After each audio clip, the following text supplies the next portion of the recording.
Welcome to Abbas Mathematics, dear students. English grammar 10th standard, active as passive voice. Student சொல்கிறேன், எனக்கு புரியலை, Octavius புரியலை, பேசிவஸ் புரியலை. என்ன புரியலை? இப்போ பாருங்கள் எப்படி ஈஸியாக புரியுதுன்னு.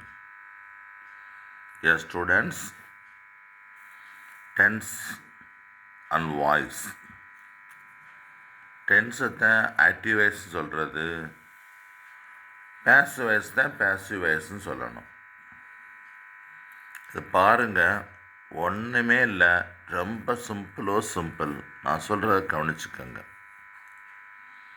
The manager appointed many office assistants. இல்லை பார்க்க வேண்டியது என்ன? Subject, verb, object, அட்ஜென்ட். சென்டென்ஸ் பண்ணிட்டு நம்ம படிச்சிருப்போம். எஸ்விஓ, எஸ்விஐஓடிஓ, எஸ்விஓசி, எஸ்விஓ, எஸ்விஓஏ இதெல்லாம் படிச்சிருப்போம். வேறு ஒன்றும் இல்லை. Subject, verb, object. இந்த ஆப்ஜெக்ட் மெனி தனியாக வராது, ஆஃபீஸ் தனியாக வராது. மெனி ஆஃபீஸ் அசிஸ்டன்ட்ஸ் இதெல்லாம் சேர்ந்து மூணையும் சேர்த்து தான் ஆப்ஜெக்ட்னு சொல்ல முடியும். அது நமக்கு தெரியணும். Office, many office assistants, many office assistants. இங்கே இருக்க ஆப்ஜெக்டை இங்கே சப்ஜெக்டாக கொண்டு வந்துட்டான். அதுக்கடுத்து அந்த ஆப்ஜெக்ட் சிங்குலரா ப்ளூரலான்னு பார்க்கணும், ஒருமையா பன்மையான்னு பார்க்கணும். இது பன்மை. சரி, அதுக்கடுத்து கொடுத்துருக்க வெர்பு எந்த டென்ஸில் இருக்குன்னு பார்க்கணும். இதைத்தான் வெர்புன்னு சொல்கிறது. Verb. Appointed past tense. Past டென்ஸாக இருக்கும்போது பேசிவ் வாய்ஸாக மாற்றுறதுக்கு நம்ம அந்த இடத்துல சேர்க்க வேண்டியது வாஸ் ப்ளஸ் பிபி. பிபினா ஊதுற பிபி இல்லை, பிபினா past participle, third form. V1, V2, V3.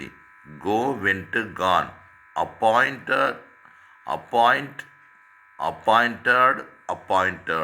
அந்த தேர்டு காலத்தில் உள்ளதை எடுக்கணும். சரி, வாஸ் போடுறதா வேர் போடுறதா? வாஸ் சிங்குலருக்கு, வேர் ப்ளூரலுக்கு. இங்கே நமக்கு என்ன கிடச்சிருக்கு? அசிஸ்டன்ஸ்னு கொடுத்துருக்காங்க. அப்போ அசிஸ்டன்ஸுங்கிறது ஒருமையா பன்மையா? அது பன்மை, ப்ளூரல். அதனால வேர் அப்பாயிண்டட்னு போடணும். போட்டாச்சு. ரிவர்ஸில் வரணும் அப்படி. அதுக்கடுத்து பை, யாரால் செய்யப்பட்டது, எதனால் செய்யப்பட்டது அப்படின்னு வரணும். பை நம்ம தான் சேர்க்கணும். பைனா ஆல். பைங்கிறது ஆல். அவனால், என்னால், உன்னால். By teacher, by player, by the manager. இங்கே யார் இருக்கா? இந்த மேனேஜர் இருக்கார். அதனால பை த மேனேஜர். இப்போ பாருங்கள் எப்படி புரியுதுன்னு. Many office assistants were appointed by the manager. அடுத்து, you are making a cake now. இதை பார்க்கணும். you are making ஆக்டிவ் வாய்ஸில் தான் இருக்கு. you are making, are makingங்கிறது verb. are makingனா என்னது? அது ப்ரெசண்ட்டு கண்டினியூஸ். ஆர் மேக்கிங்கிறது என்னது? Present continuous. மற்றபடி அதே ப்ரொடியூசர் தான். இங்கே இருக்க ஆப்ஜெக்டை இங்கே கொண்டு வரணும் ஃபஸ்ட்டு. எ கேக் இங்கே வந்துருச்சு. இது ப்ரெசண்ட்டு கண்டினியூஸ். ப்ரெசண்ட்டு கண்டினியூஸில் ஒரு பேசிவ் வாய்ஸாக மாற்றுறதுக்கு என்ன செய்யணும்னா, ஃபஸ்ட்டு கண்டினியூஸ் டென்ஸ் எல்லாத்துக்குமே பீயிங் பிஇஐஎன்ஜி பீயிங் சேர்க்கணும். அது ப்ரெசண்ட் கண்டினியூஸா பாஸ்ட் கண்டினியூஸான்னு பார்க்கணும்.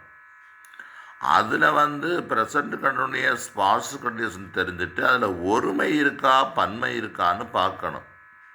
சிங்குலரா ப்ளூரலான்னு பார்க்கணும். கேக் கேக்குங்கிறது ஒருமையா பன்மையா? அது சிங்குலர், அதனால ஈஸ் போடணும். ஒரு வேளை ப்ளூரல் வந்திருந்தா ஏஆர்இ ஆர் போட்டிருப்பேன். ஒருவேளை அந்த இடத்துல சப்ஜெக்ட் ஐ அப்படின்னு வந்துருந்துச்சுன்னா அதை ஆம்னு போட்டிருப்பேன்.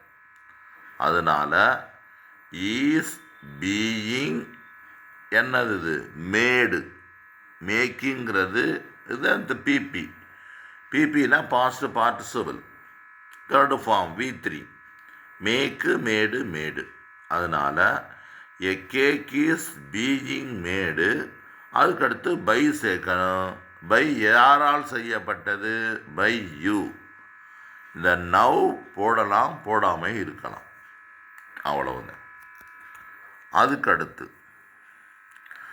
Third, that portrait was appointed by my grandmother. இது கொடுத்துருக்கிறது. இந்த பி ஃபார்ம் வெர்பு வந்துட்டாலே அது பேசிவ் வாய்ஸில் இருக்குன்னு அர்த்தம். பி